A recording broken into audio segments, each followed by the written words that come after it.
Ressurreição e vida. Capítulo 7, parte E. O paralítico de Kiev. 9. Naquela tarde, ao chegar à casa, Dmitri chorou copiosamente, e também na noite em que lhe seguiu, em crises de pranto que muito impressionaram a doce Melânia. Em vão, instava ela para que jantasse, e com as mãos brancas e delicadas apresentava-lhe o frango ornado de maçãs, o caviar do Volga, de que ele tanto gostava, os pasteizinhos de nata e a torta de nozes com mel. Dmitri negava-se a atendê-la, mas agora delicadamente. E ou fitava o vácuo, enternecido por atender qualquer recordação impressionante, ou contemplava as chamas da lareira, pensativo, ou ainda continuava o pranto sem constrangimentos, ocultando o rosto no lenço branco que Melânia, já por 3 vezes, havia trocado por outro. Pensava nos graves acontecimentos que desde a véspera o agitavam.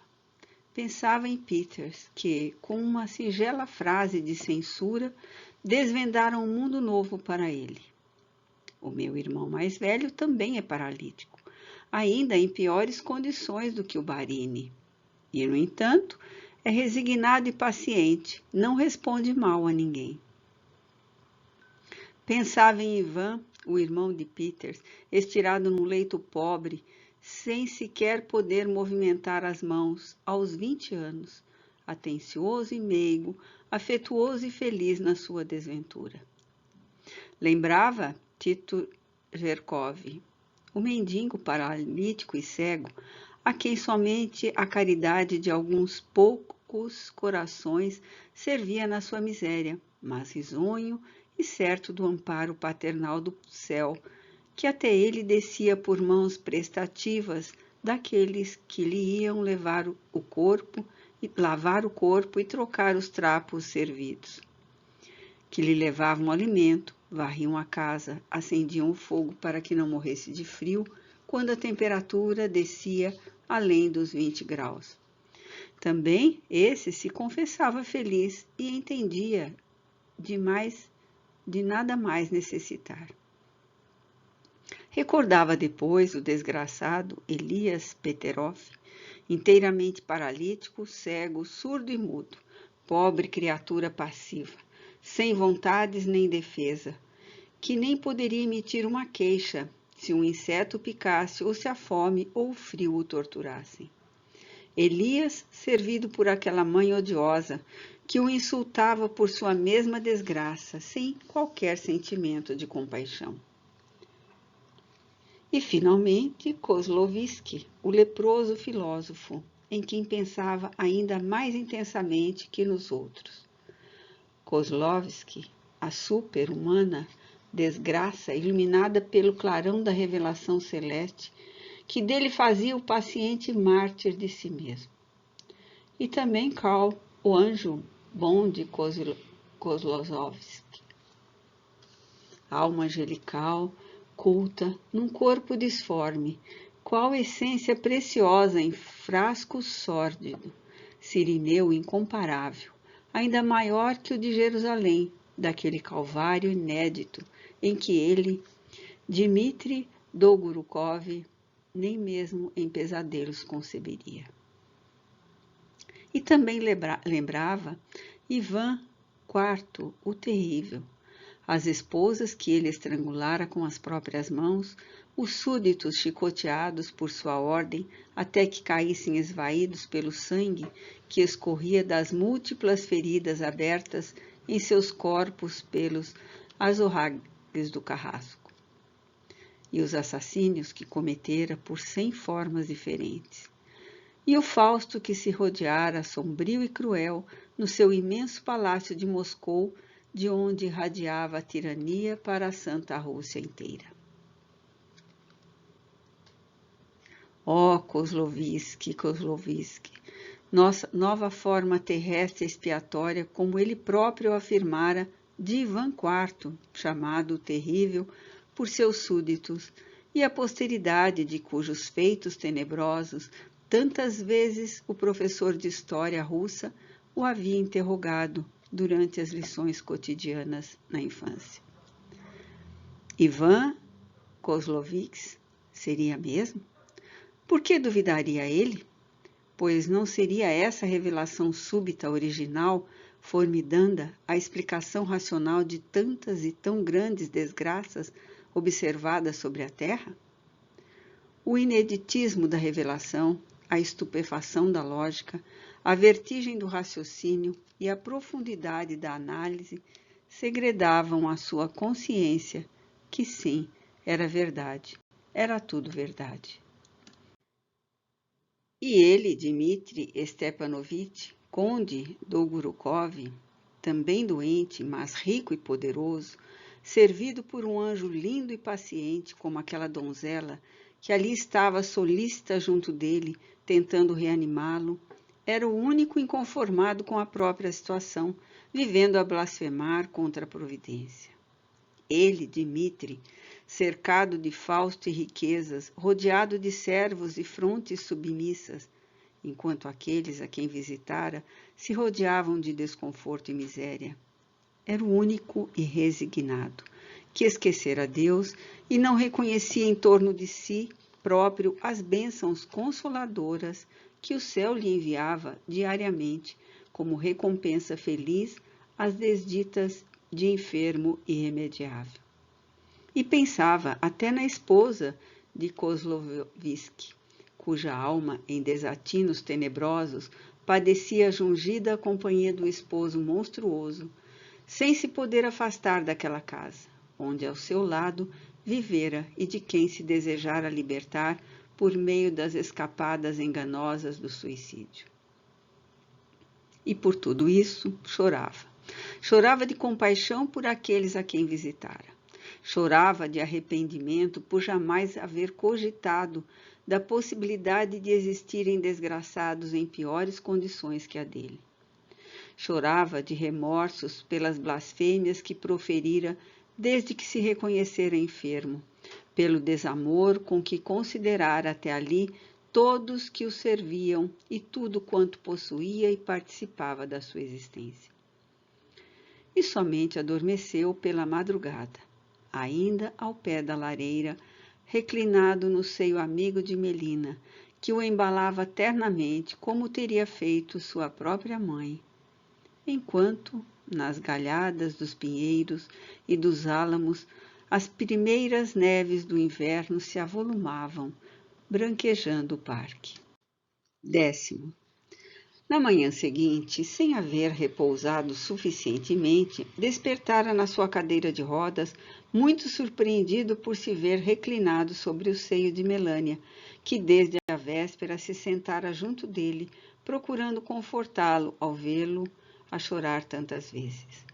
Sorriu-lhe ao despertar, fitando-a com ternura, mas nada disse. Chegara Nicolai para o tratamento matinal e interrogara respeitosamente. Deseja repousar no leito agora, Excelência? Sim, desejo repousar no leito agora, mas almoçarei primeiro aqui mesmo. Como sempre, Melânia serviu-o discreta e atenciosa. Nessa manhã, percebeu pela primeira vez o brilho dos seus cabelos e o suave perfume de rosas que dele se desprendia. Reparou na brancura das suas mãos quando ela servia o chá, e as mãos de sua mãe lhe vieram à lembrança para depois detalhar a graça pura dos seus dedos de menina. E fitando-a de revés para não se tornar indiscreto, observou a fronte de Madonna que ela possuía e a suavidade do olhar angelical com que de vez em quando olhava para ele. Imperceptível suspiro exalou-se do seu peito e um raio de secreta alegria, tal a luz do sol por entre as sombras de um nevoeiro, iluminou seu coração.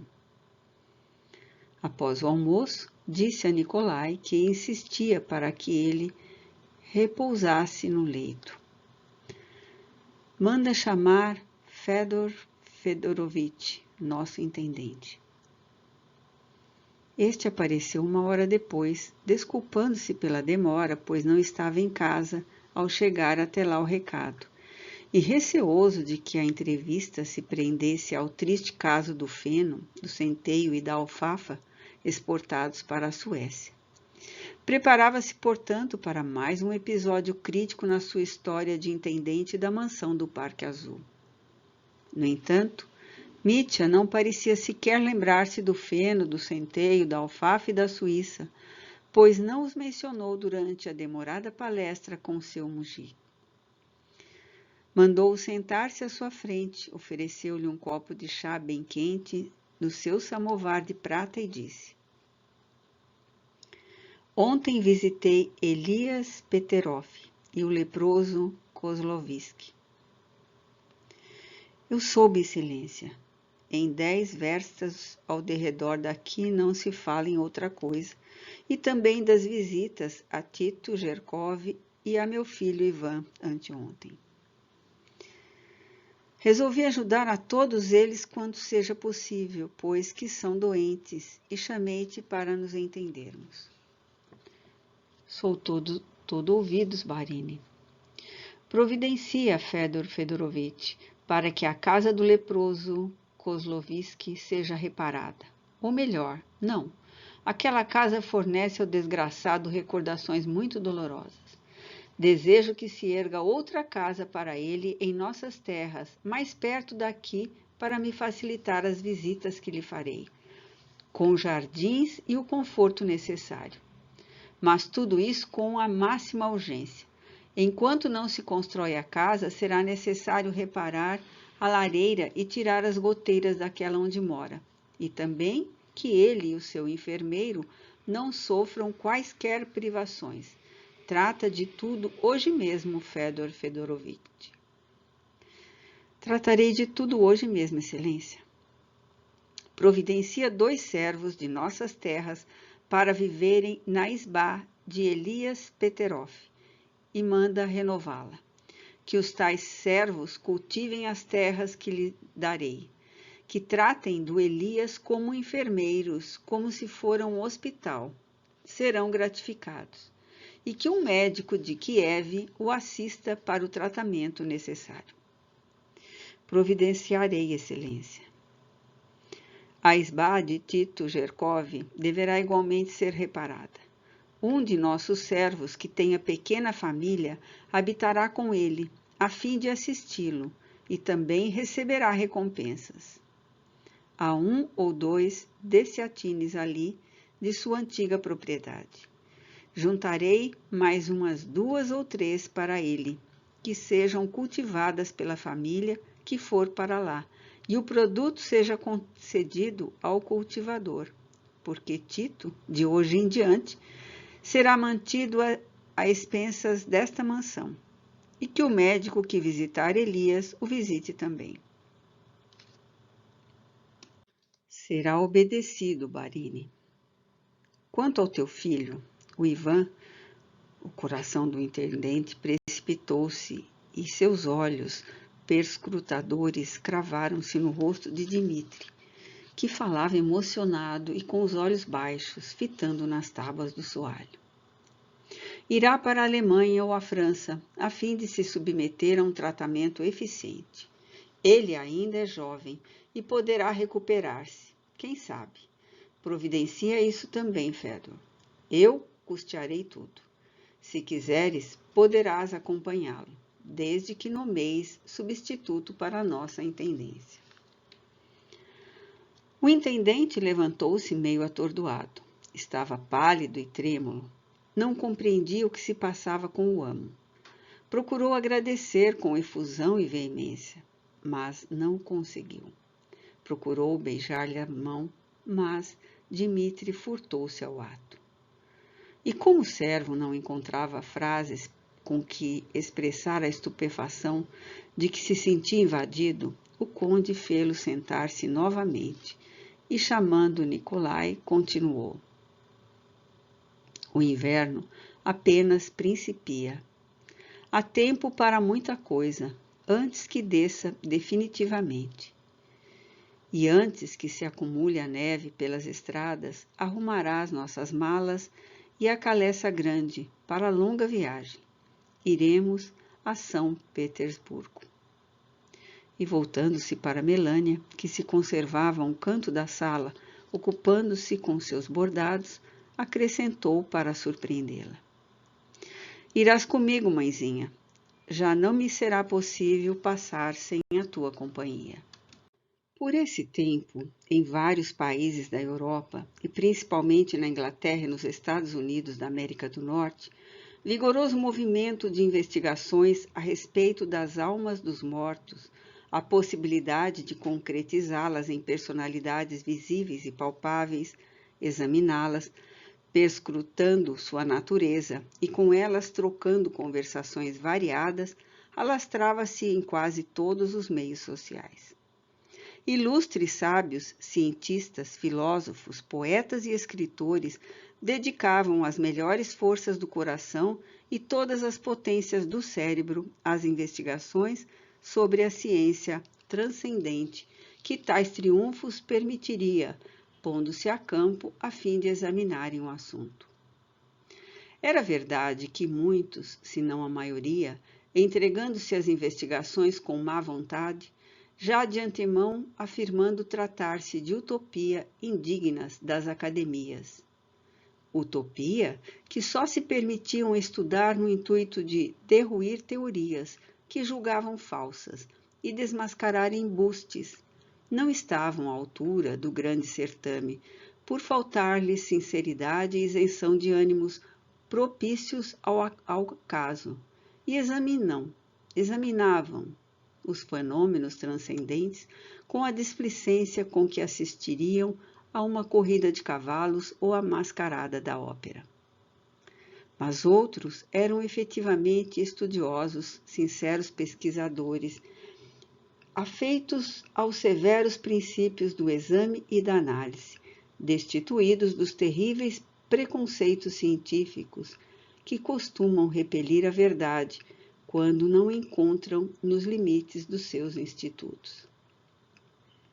Personagens como William Crookes, o sábio chamado o Rei da Física, na ilustrada Inglaterra, como o emérito professor de Química da Universidade da Pensilvânia, inventor e cientista Robert Hart, com a insígne Dr. Robert Dale Howell, que fora embaixador na corte de Nápoles durante largo período e reformador social.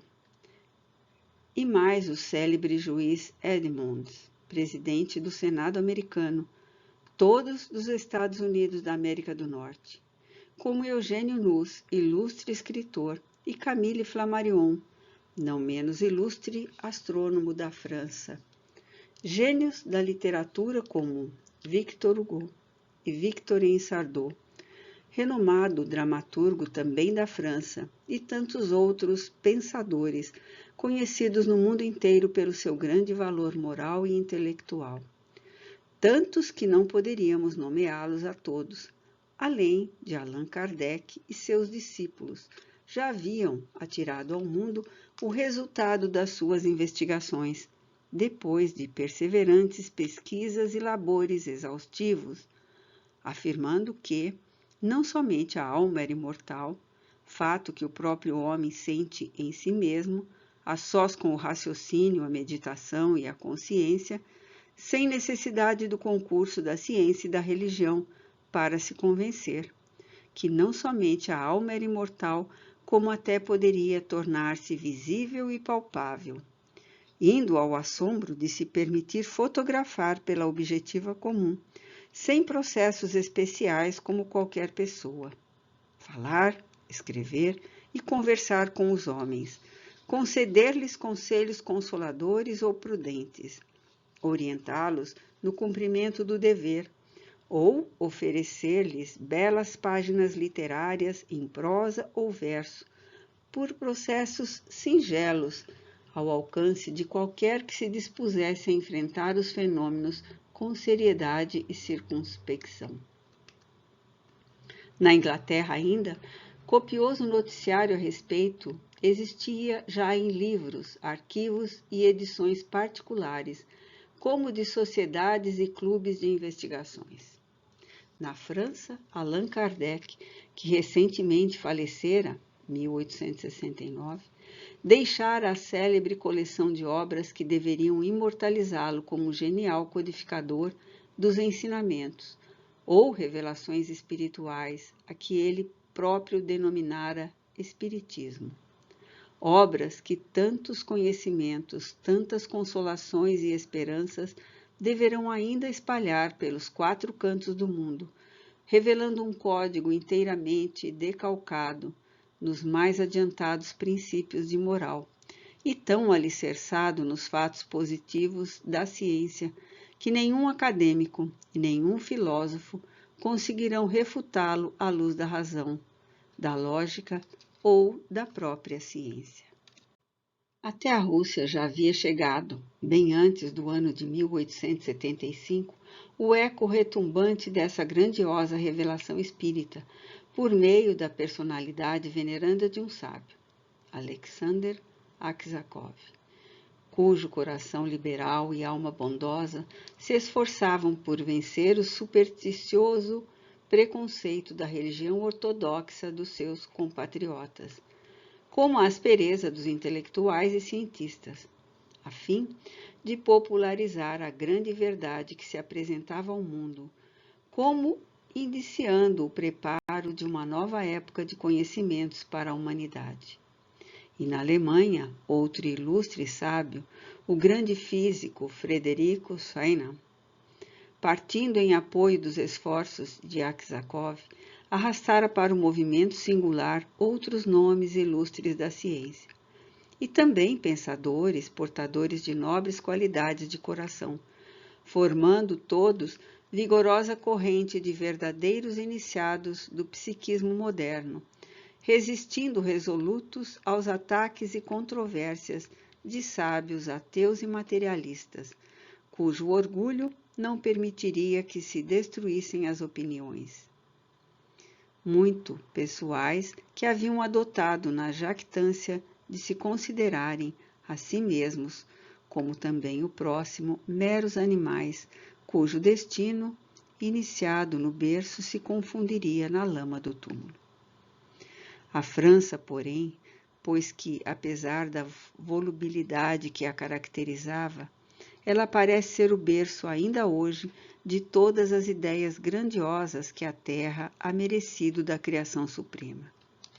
A França fora incumbida a missão de oferecer ao homem uma luz ainda mais intensa do que aqueles fatos já por si mesmos extraordinários, apresentados pela ciência psíquica fora dela, ou seja, na Inglaterra, nos Estados Unidos da América e em outros lugares. As experiências transcendentes que ali se faziam na França, sob o critério de Allan Kardec, acorreram almas celestes, habitantes do infinito, e estas, em vez de somente revelarem as próprias formas e identidades, propalando a imortalidade, passaram a revelar também doutrina cheia de excelsitude, que instruiria os homens sobre todos os aspectos da vida, respondendo por isso mesmo a aflitivas indagações milenares, instruindo-os de outro modo quanto ao mistério da morte, as incertezas que contornam os destinos da alma humana. Ademais, as mesmas entidades ditas desencarnadas que se apresentavam por toda parte, fora da França, eram unânimes em revelar os mesmos excelentes princípios de moral e sabedoria recolhidos por Allan Kardec em sua pátria, diretamente com seus médiuns, o que emprestava uma força de lógica inatacável às exposições por aquele ilustre pesquisador, catalogadas para a nova doutrina. Por sua vez, esta adotaria a moral cristã dos primeiros tempos, falaria ressurgir dos prejuízos seculares que as asfixiaram e a reexplicaria como a mais elevada que a humanidade poderia assimilar para o equilíbrio social. Na Rússia, Alexander Aksakov, depois de consecutivas visitas a seus colegas da França e da Inglaterra, e da convivência com ilustres pensadores espíritas, aceitando, logo de início, a doutrina exposta por Allan Kardec, também pelo seu aspecto moral e filosófico, dera-se ao trabalho de igualmente investigar os fenômenos espíritas sob o rigoroso critério da ciência. Muito judiciosamente reconhecendo que a revelação admirável que surgia, a própria doutrina codificada na França, não subsistiria impondo-se ao mundo através do tempo, se demonstrada não fosse e rigorosamente demonstrada pela ciência. Investigava ele, pois, incansavelmente, desde 20 anos até os acontecimentos que narramos, servindo-se de médiuns que mais tarde se tornariam célebres em todo o mundo intelectual, ao mesmo tempo que noticiava suas ideias e experiências por meio de revistas e jornais com circulação por toda a Europa, e mais tarde, de tudo dando conta em volumes ricos de conceitos e atestados científicos sobre o magnificente assunto.